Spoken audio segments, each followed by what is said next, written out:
Assalamualaikum warahmatullahi wabarakatuh. Nama saya Noval Fabian Wibowo. Saya perwakilan dari kelompok 9 Bahasa Indonesia kelas 35. Mendapatkan sumber-sumber referensi sebenarnya banyak. Akan tetapi, kita belum tahu apakah referensi tersebut kredibel ataupun tidak.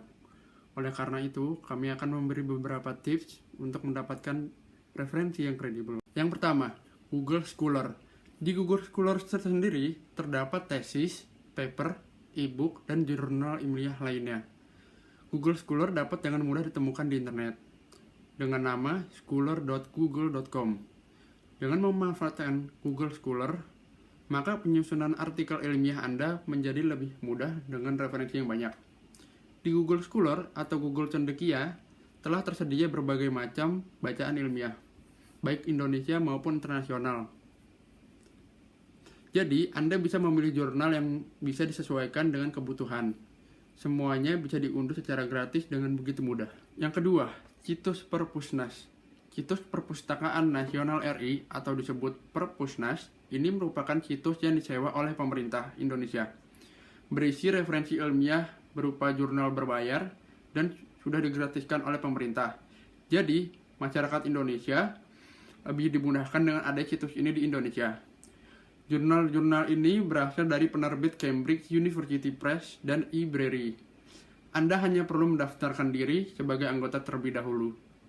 Setelah itu, Anda bisa dengan leluasa mencari dan mengunduh jurnal-jurnal yang dibutuhkan sebagai referensi bacaan dalam pembuatan artikel ilmiah atau semacamnya. Tentu dengan adanya perpustakaan online ini, bisa dimudahkan seseorang yang tidak bisa menuju perpustakaan offline. Yang keempat, journal.lipi.go.id. LIPI atau Lembaga Ilmu Pengetahuan Indonesia memiliki situs yang menyediakan berbagai macam jurnal.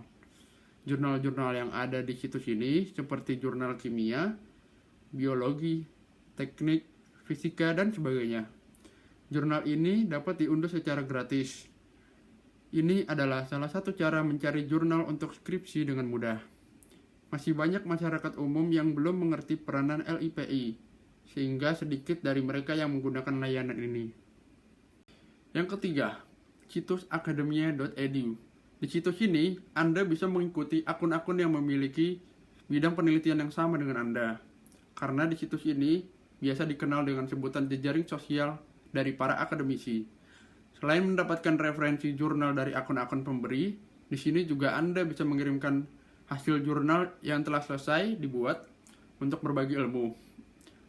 Untuk dapat mengunduh setiap jurnal yang ada, Anda diharuskan untuk login terlebih dahulu dengan mendaftarkan diri, atau bisa juga dengan menggunakan sinkronisasi dengan akun Google atau Facebook. Yang kelima, doaz.org/directory. Jika kita membutuhkan referensi jurnal ber-ISSN, maka DOAG atau Directory of Open Access Journals adalah jawabannya.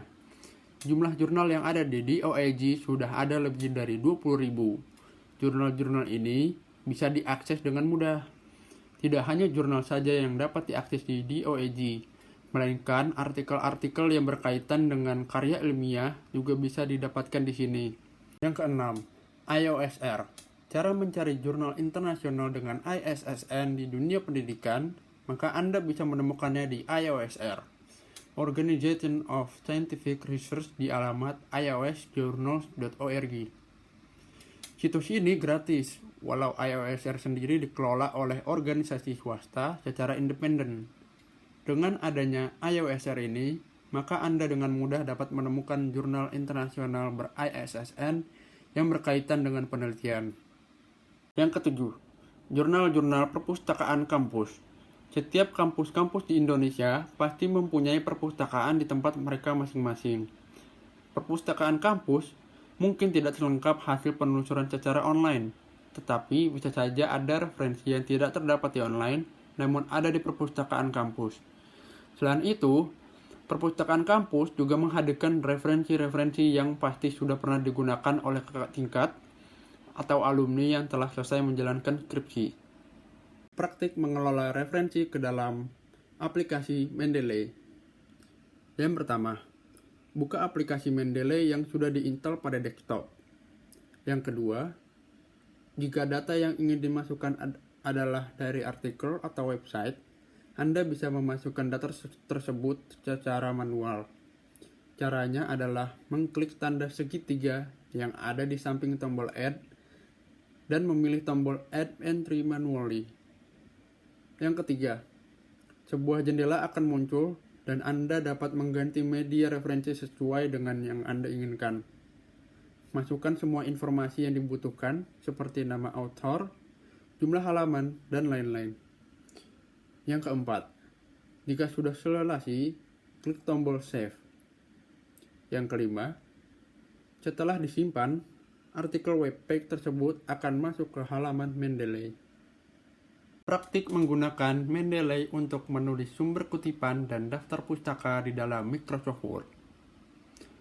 Yang pertama, buka aplikasi Mendeley yang sudah diinstal pada desktop. Yang kedua, pastikan Microsoft Word yang sudah terinstall adalah Microsoft Word plugin dari Mendeley Desktop. Jika tulisannya masih install Microsoft Word plugin, berarti Anda belum menginstalnya. Klik tombol tersebut untuk menginstal. Yang ketiga, setelah terinstall pada Microsoft Word, di bagian Reference akan terlihat menu Mendeley Cite-O-Matic. Yang keempat, arahkan kursor mouse Anda ke bagian penulisan yang telah dipilih pada Microsoft Word. Lalu, klik tombol Reference pada menu. Yang kelima, klik tombol Insert Citation. Microsoft Word akan terhubung ke Mendeley. Pengguna bisa mengklik kotak bertulisan Go to Mendeley, sehingga muncul daftar artikel dalam library, dan cari nama artikel yang ingin direferensi. Jika data yang ditambahkan sudah benar, klik OK. Yang keenam, arahkan kursor mouse ke tempat Anda ingin menaruh daftar pustaka. Lalu, klik Insert Bibliography. Setelah itu, daftar pustaka akan terbuat secara otomatis oleh Mendeley Desktop. Sekian, terima kasih. Wassalamualaikum warahmatullahi wabarakatuh.